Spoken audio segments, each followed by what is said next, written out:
Legend has it that in the 16th century, the Flemish painter Peter Bruegel the Elder on occasion dressed up as a peasant. In his disguise, he traveled to the countryside. Back in his studio, he painted his famous peasant scenes, landscapes brimming with life. Later, in the 17th century, David Teniers the Younger followed in Bruegel's footsteps, be it without a dressing-up part. Yet, in his rustic fairground scenes and tavern interiors, he captured the same atmosphere, but sweeter and more picturesque. The love of the countryside was firmly established in Flemish artistic circles. In the 1630s, Peter Paul Rubens painted the surroundings of his country estate like only Rubens could, with panache, but also lyrical and tender.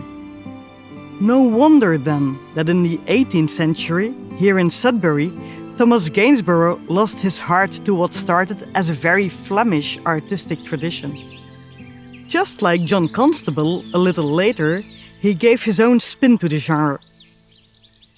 In hindsight, their success seems logical. By then, the Industrial Revolution was in full swing. Against the backdrop of the smoking factory chimneys, the English countryside offered a reassuring timelessness. Ghent soon became one of Europe's most important industrial cities. A job in a factory came with a fixed income, so farm workers deserted the countryside in droves. The masses lived in cramped and stinking slums. Disease and poverty riddled the streets. Soon, Flemish artists started dreaming of a different reality. All artworks in this exhibition are a reaction to the social and psychological challenges posed by a fast-changing world. Emile Claus left the cramped city of Ghent and moved to the picturesque village of Astene on the banks of the river Leie. There, he could still find traces of the past. To Emile Claus, Astene and its surroundings were some sort of bucolic land with small farms in a greyish-green sea of ripening corn, with chatting peasant women returning from the fields. Emile Claus paved the way, and many others followed. Valerius de Sadeleer and Gustave van de Woestijnen found their utopia in the idyllic village of Sint Maartens-Latem.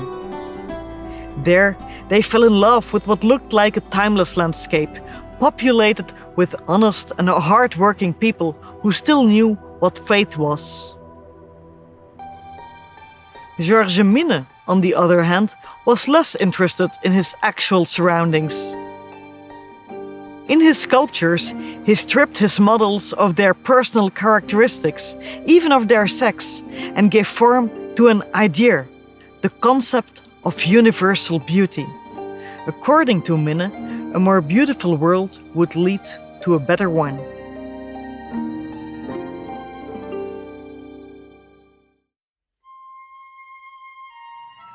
We find a similar reasoning behind the endless dots on the paintings by Henri van de Velde and Theo van Rijsselberghe.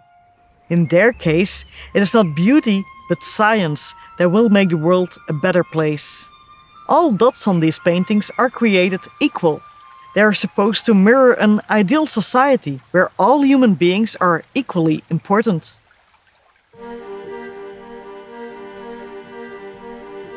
Different artists tried coping in different ways. But in Ostend, Léon Spiliaert completely lost his way. The rapidly changing world of the fin de siècle overwhelmed him. During sleepless nights, he roamed the city, which in Flanders, in normal circumstances, is known as the Queen of Seaside Resorts. Not in Spiliaert's, however. Ostend and the North Sea became a nightmarish vision, drenched in loneliness. Also in Ostend, James Ensor would have thought Spilliard melodramatic and probably funny. Ensor didn't believe in a different world, let alone a better one. Actually, James Ensor didn't believe in anything. It is what it is.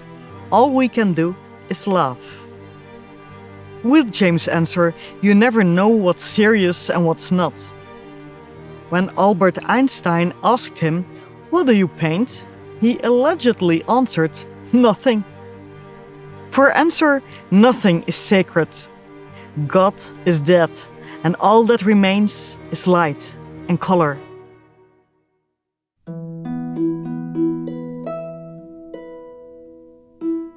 Personally, I prefer Rick Waters. He was the last of the dreamers. He was not too bothered about elevated ideals, though. But he was definitely not a cynic. On the contrary, Waters celebrated life in all its everyday ordinariness. He glorified the simple things, combing your hair, walking in the park. And Nell, over and over again, his beloved wife, Nell. Rick Waters' paintings breathe cheerfulness, being together, romance without the swelling violence. Waters, to me, is real redemption. He has everything he needs. And then it's 1914 and all dreams are shattered. Rick Waters is mobilized, captured and made a prisoner of war. He escaped and deserted and finally ended up in a Dutch internment camp. In a stroke of tragic irony, his release from there was due to a terrible form of cancer, of which he died, aged only 33. The late 19th century also embodies an artistic tipping point. Since the emergence of art academies from the 17th century onwards, the idea prevails that beauty can be created by those who follow the rules. Above all, an artist must be good at drawing. Colors are inferior and belong neatly within the lines.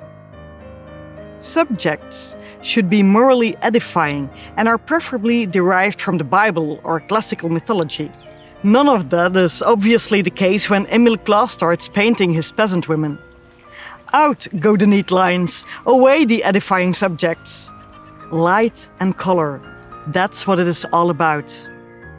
Later he will declare that the enemy of all painting is grey.